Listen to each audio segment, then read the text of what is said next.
Hello there, White Sox fans, or shall I say, AL Central Division Champion White Sox fans. Before we get down to business, let's hear that call one more time. Hendricks got him! And for the first time since 2008, Sox fans will see home playoff baseball. Yes, as you see the title of the video, we are going to be talking about the dust-up in Detroit. Why is it always Detroit? Remember that massive melee that left Keith Folk with a closed eye like he was a hockey player? So many punches thrown during that one. Fortunately, it was a lot more mild this time around. We are going to talk about that in a little bit. Really quickly, a couple other little orders of business. First off, happy birthday to my mom. This is the final week of the season, not the final week of the pick-to-click contest. That will continue through the playoffs. But for this week, we have a different way to play. I'm not asking you to make a pick-to-click. I'm asking you to share what your favorite memory of the 2021 regular season was. Was it a game you went to? Was it a personal experience watching a game with a loved one, something like that? Or was it watching Carlos Rodon throw a no-hitter? I was halfway tempted to go with Billy Hamilton's unbelievable catch at the wall in the rain a few weeks back. The Field of Dreams game will always give me chills. What an exceptional moment that was for White Sox fans, and just the White Sox in general. Let's not forget your mean Mercedes had so many great memorable moments at the beginning of this year.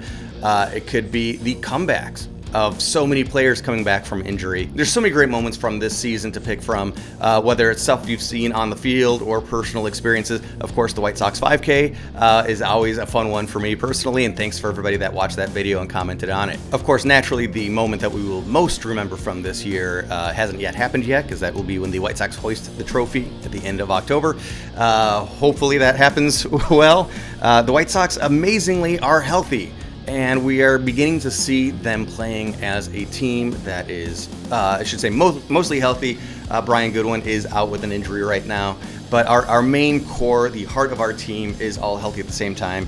And that's one reason to already begin to feel very optimistic about the 2022 season. Not that we still have work to do this year. Could you imagine the White Sox are going to win 90-something games this year with a team that was almost never fully healthy, including major injuries to major players? If the White Sox can stay healthy next year, boy, is 100 wins in sight? It's possible, in my opinion. But when it comes to talking about players missing time, Tim Anderson might be the next person to miss a couple of games. It was just announced earlier today that he is suspended for 3 days, scheduled to begin today, but of course Tim is appealing that. It should hopefully come down a game or two, but chances are he's not going to be able to escape suspension entirely, and that it stems from the dust-up in Detroit, where Jose Abreu was hit by a pitch for the 21st time this season. Now, that hit by pitch was certainly not intentional. It was on an 0-2 count. Jose never made any gesture towards the pitcher or anything like that. I think he was just feeling completely frustrated. It was not a big deal in the moment. He took his base, but usually he gets hit by a pitch and then he sprints down to first. But you could kind of see, you could read the fact that he was frustrated. This didn't have to do with Detroit, didn't have to do with the pitcher that was on the mound at the moment. I think it was just tired of being hit so many times. And of course, we look back to these other times where he was injured on the field in play, running into Ryan O'Hearn on the field, and Ryan O'Hearn got the worst of that deal. He got concussed, but Abreu was really hurt. There was a moment where he slid at home on a game-winning dive and won the game, but he ended up picking up a little injury with that as well. And one time where he wasn't even in the play, where he was just walking in the background and an umpire went to clear the bat away when there was going to be a play at the plate, and he hit Jose in the knee with the bat. This guy is just a magnet towards injury, and it's amazing that he really hasn't missed very many games. He is a guy that you gotta like force him off the field. I think there was just some frustration that was boiling over when Jose had an opportunity to try to take second base. He very aggressively went at it. It was a clean slide. He could have gone for the fielder's legs, which were right there, but he didn't. He slid at the base. It was absolutely a clean, legal slide. The fielder, Nico Goodrum, took exception to it because it was a hard slide too. But at the same time, he wasn't injured. There wasn't really contact at all. He could have made the tag and then just walked away, but instead he started to jaw at Jose. Jose, still feeling frustrated, barked back when Goodrum yelled at him. And then I guess it was Lang that came off the mound and really started to yell at Jose, which, what the hell are you doing? You hit him. He doesn't charge the mound or anything, but then you start to jaw at him. And that, of course, really incensed Jose. Bench is clear. Fortunately, no punches were thrown. But unfortunately, in the middle of the fray, as everybody was pushing each other around, Tim Anderson made contact with an umpire. And as I said, he's suspended 3 games. He's appealing it. Chances are it'll be brought down a little bit. Hopefully, if he does get suspended for 3 games, he will not miss the postseason. The suspension was written up as 3 regular season games, which could then carry over into next year, which I don't want that to happen. The White Sox don't want to start out a man down for opening day next year. I would rather have Tim miss a game or 2 now.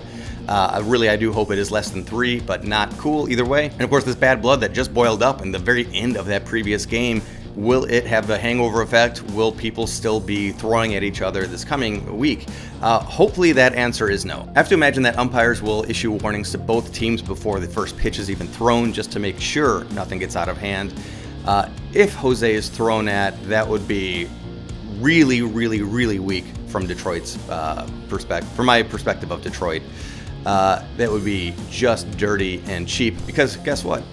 They got nothing to play for. They're out. They're eliminated. They've been eliminated. They are a good up-and-coming team. They are somebody that we're going to have to worry about next year.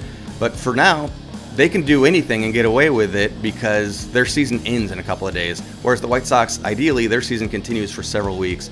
We don't want to see somebody get injured before the playoffs. We don't want to see somebody have to deal with a suspension that leads into the playoffs, into the postseason. So, unfortunately, Detroit is in a really easy position to do something stupid and then be able to more or less get away with it because the stakes are so much lower for them than they are for the White Sox. I think the White Sox will not retaliate, and they shouldn't, just because of the time of year. If it was at the beginning of the season, I might be singing a different tune. In fact, I remember one year when this guy over here, Mr. Frank Thomas, the Big Hurt, he was getting hit a lot, and I remember Hawk Harrelson saying, you know, if he charged the mound just one time, he wouldn't get hit ever again. Which is pretty true, because Jose is not nearly as big as Frank, but they're both big guys, and if they wanted to send a message, hey, don't throw at me, I think that message would be received. Never advocating for fighting, but good God, something's got to change. He's gotten hit 21 times, and he's not a guy that crowds the plate. Now again, Jose's hit by pitch in Detroit was not intentional, but I do think throughout the season, we have seen pitchers come up with a mentality of, hey, if I hit him, not a big deal. He can take first base. I'd rather have him at first base than give up a home run to him. And the White Sox simply can't allow pitchers to have that mentality. That is not the right way to play baseball. But I think we've seen that a lot this year. And oh, by the way, I don't know if you've heard the call from the Detroit booth. I'm not even going to play it because it ticks me off so much. But once the bench is cleared, they couldn't have been happier. They were just giddy, saying, "Oh, it's going to be a Donnybrook." They just couldn't have been more cheerful about the fact that that athletes are on the field, potentially going to get into a big fight. It was really repulsive to hear, actually. I think that's about all I have for this one. But again, to participate in the Pick to Click contest this week, all you have to do is list your favorite White Sox memory from the regular season this year, and you have until first pitch on the first playoff game. So you've got some time to do this. Everybody that does that will get rewarded with placing first and getting all of those first place points. And again, the Pick to Click contest is going to go through the postseason. The prizes that I've assembled for you, I have not announced yet, but we will start to show some of those prizes in upcoming videos. I'm excited about them. It's been fun to put some of this stuff together. Top 10 finishers will get some sort of a prize, including all of the top 10 finishers. Their names will appear in future videos for all of next season on an item in the background. The leaderboard from this year will be cemented for all of next year. As always, thank you everybody for watching and commenting. I really, really appreciate it. Being able to share the 2021 season with you has been a very fun thing. I look forward to doing this year after year after year. Until I see you next, play ball and go Sox.